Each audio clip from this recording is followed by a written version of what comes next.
Hey everyone, it's Dave, your cranky YouTube draft guy. Excited to be back with this new season kicking off. We've already had a couple of rounds in the Sandfield Under-18s and the Talent League kicks off this weekend, so I wanted to get my pre-season thoughts out on where I rank the top end prospects in the pool, so we can all have a look back on this in a few months' time and have a good laugh at how much things have changed and how wrong I was. I'm structuring this as a countdown, including all the prospects that I feel have a chance to contend for the pointy end of the draft. The first batch are extremely unlikely, I think, to legitimately challenge for pick one, but including them gives us a wider spread of prospects to talk about here. A couple of high-level thoughts before we kick off. At the top end of this pool, the kicking skills are not great, and I'm really hoping to see a significant improvement from many of these kids in 2025 in this area. Although I do really like the diversity of this top end group, with many different types and roles covered here. I think if your team has a top end pick and a significant specific list need, you should be able to find something or someone amongst this group to fill that need. So, as I said, we're counting down, starting at 16 with Sam Swadling, 187cm utility from WA and West Perth. He's a polarising prospect at this stage. He's got a lot of exciting attributes, good size, strong overhead, which allows him to play a medium-sized role in the forward line or defence, making him a bit more of a utility type. Strong footy IQ, knows how to find the ball in whatever role he plays. He's got a nice first step and agility to slip tackles. His major weakness as a bottom major was his kicking skills and his decision making with the footy, which could get wild at times. The rumour is that this has been a real focus for him in pre-season, so we'll see what sort of strides he's made, because if he can overcome the disposal issues, the rest of his game is pretty dynamic and exciting. Number 15, Josh Lindsay, 183cm defender for the Geelong Falcons. He played predominantly as a rebounding defender in his bottom age season. Nice size, elite with his damage by foot, poised and capable of picking off aggressive targets in the corridor. It'll be interesting to see if he gets a run through the middle this season. If he can step up and impress as an on-baller, it'll really bolster his draft credentials, and his elite kicking skills are a real point of difference among this crop. Number 14, Archie Ludowici. I hope I've pronounced that name correctly. 187cm forward for the Sandy Dragons. Another with strengths and weaknesses to his game. Had some exciting moments early in his bottom age season, kicking goals regularly, but his form faded away badly in the back half of the year and some concerning flaws started to become much more pronounced. He moves really well for a key forward of his size, can create separation on the lead and find space in a congested forward line. He's not always clean with his hands in marking contests, especially when under pressure, tending to double grab. His set shot kicking can be variable as well. Number 13, Riley Onley, 194cm midfielder for the Murray Bushrangers. Onley is a huge key position sized midfielder with a number of exciting attributes. He's agile and light on his feet and has a nose for the footy, making him a real presence at stoppage and around the ground contests. He's a similar size to Josh Smiley from last year's pool, but where Smiley was only average aerially, which made his height less of a weapon, Onley is capable in the air, which allows him to present on the spread as a marking target. Unfortunately, Onley's disposal by foot is a real concern, both his ability to hit targets consistently and his decision-making with ball in hand.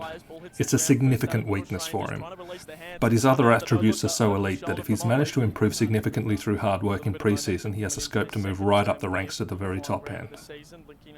Number 12, Sam Cumming, 184cm midfielder from South Australia, playing for North Adelaide. Cumming gets a small boost in my rankings due to the Sandfield Under-18s kicking off a couple of weeks earlier than the other junior comps, meaning that we've already seen him in action and he's shown the benefits of the pre-season work he's put in. He's added muscle to his frame and is moving with serious power now, able to be far more effective in contested situations and stoppage than he was last year, where he played more as an athletic outside type that could damage with his run and attack. Number 11, Cooper Duff-Titler, 200cm ruck forward for the Calder Cannons. For me, based on what we saw from last year, Cooper Duff-Titler is a ruck, predominantly, with striking similarities to a younger Brodie Grundy for both good and bad. He competes hard in the ruck and follows up brilliantly post-tap with ground-level stoppage work, as well as its movement on the spread, getting involved with linking play and ball movement for his team. Like Grundy, at his best, Cooper Duff-Titler provides his team with an extra midfielder from the ruck position. He isn't the strongest aerial threat at this stage and hasn't impacted greatly as a forward. I admire his talent, but if he's only a ruck, then typically they don't get picked at the very pointy end of the draft. Number 10, Tom McGuan, 180cm midfielder for the Western Jets. Pies fans should rightly be excited at the prospect of adding another strong father-son to their stable this season.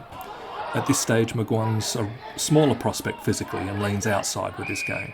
He has evasive skills and some pace, elite footy IQ to rack up finding the footy, and a punchy and accurate left boot to set up his teammates. He's also shown the ability to get forward and hit the scoreboard, adding some versatility to his game. I'll be keeping an eye on him this season to see if another preseason has allowed him to bulk up a bit to crack in harder at the contest. Number 9, Noah Hibbins-Hargraves, 186cm wing or forward for the Dandenong Stingrays. Noah is an athletic wing or flanker with excellent skills, strong overhead, and an ability to hit the scoreboard when playing as a forward. He made a habit of kicking important fourth quarter goals for the Stingrays last season and appeared to have that ability to lift in pressure situations. He hasn't yet shown the ability to play as an on-ball midfielder or influence at stoppage. If he's ultimately just a damaging outside type, then he still has the attributes to be highly sought after come draft time. But if he can show that he has more strings to his bow as a top ager, he could put himself into pick 1 contention. Number 8, Dan Annable, 183cm midfielder for the Lions Academy. An academy prospect for the Lions supporters to salivate over, Annable has a little bit of everything in his game. A tough on-baller with powerful and mature body for his size. Strong inside the contest, able to win first possession and release teammates. He balances this with a solid outside game, getting around the ground well and linking play with nice disposal skills. He also appears to have strong leadership skills, organising at stoppage and taking charge in huddles. Number 7, Zeke Ulan, 178cm defender or midfielder for the Suns Academy. I imagine many will have Uland higher than I do, so he's certainly entering this year with a serious reputation gained through elite performances coming up through the junior ranks. His main weapon is his cannon of a left boot that he uses to regularly kick running goals from well outside the 50-metre arc. He's predominantly a running, rebounding half-back in the mould of a Dan Houston, although he's played through the middle on occasion and may transition into more of that role in his top age year. My concern with him is his relatively diminutive size at 178 centimetres and his only average athleticism, which poses defensive challenges in his 1v1 matchups. He loves to run and attack off his man, but he's not super speedy or evasive, which can lead to him getting caught in possession more than you'd like. Even if he ultimately proves himself worthy of a top-end pick, history suggests that it's unlikely an academy prospect is taken at pick 1. Number 6, Ollie Greaves, 191cm midfielder for the Eastern Rangers. Ollie Greaves is a fascinating prospect with a lot of untapped potential to explore. He's a tall and athletic midfielder, able to change direction on a dime to evade pressure, finding space in traffic for high-quality disposal. The comparisons with Josh Smiley are natural given the connection with the Eastern Rangers. Both are 190-plus centimetre midfielders who can win their own footy at the coalface. Greaves is superior aerially to Smiley, who never quite managed to turn his size into marking dominance in the same way that Ollie Greaves can. In order for Greaves to challenge for the number 1 pick, I'd like to see more consistency and damage with his disposal by foot, a stronger application to the defensive side of his game, and I'd like to see him more consistently hitting the scoreboard. We're moving into the top 5, and I feel like this batch of 5 players are the ones that are legitimately pick 1 contenders in the pre-season, although of course others can emerge as we go. At number 5 I have Willem Dersma, 191cm utility from the Gippsland Power. Willem is tall and competitive and moves like an elite athlete. I'm pretty confident in projecting that he'll be at least a taller version of Xavier at a minimum, and an excellent AFL level winger if that's where he ultimately settles. He's much more like Xavier with his intensity and attack on the contest than Zane. At the moment he's still kind of figuring things out. He's been thrown around in different roles, mostly because his physical and athletic profile allows him to excel in a bunch of different roles, as opposed to being moved around because he's not playing well and the coaches are searching for a position he can play. By the end of last season he was playing as a mid/forward, which is the cliche talent league role that teams always give to their most talented players, and he was doing it well. I expect he'll settle into that mid-forward role pretty exclusively in 2025, and he could easily end up contending for the number 1 pick. His kicking accuracy I'd like to see improve for sure, but he can get penetration at least, so that's something. Number 4, Cody Curtin, 200cm forward/defender for WA and Claremont. Cody Curtin has a real chance to end up as the number 1 pick this year. He played the majority of his bottom age season as a key defender before being moved forward late in the year for Claremont and kicking back-to-back bags of 6 goals as he helped the Monts to yet another Colts premiership. He's taller than his brother Dan and much more proficient aerially, where Dan is more of a third tool or even a midfielder. Cody is a legit key position player.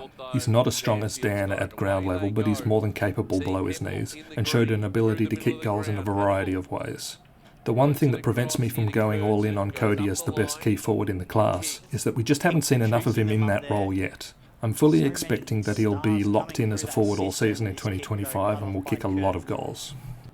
Number 3, Dyson Sharp, 188cm mid for South Australia and Central Districts. This will probably come as a bit of a surprise, and I imagine most will have Dyson as their pick 1 favourite for good reason. He's been the standout prospect in this pool throughout his junior years and is already putting up big performances for his senior Sandford Central Districts team.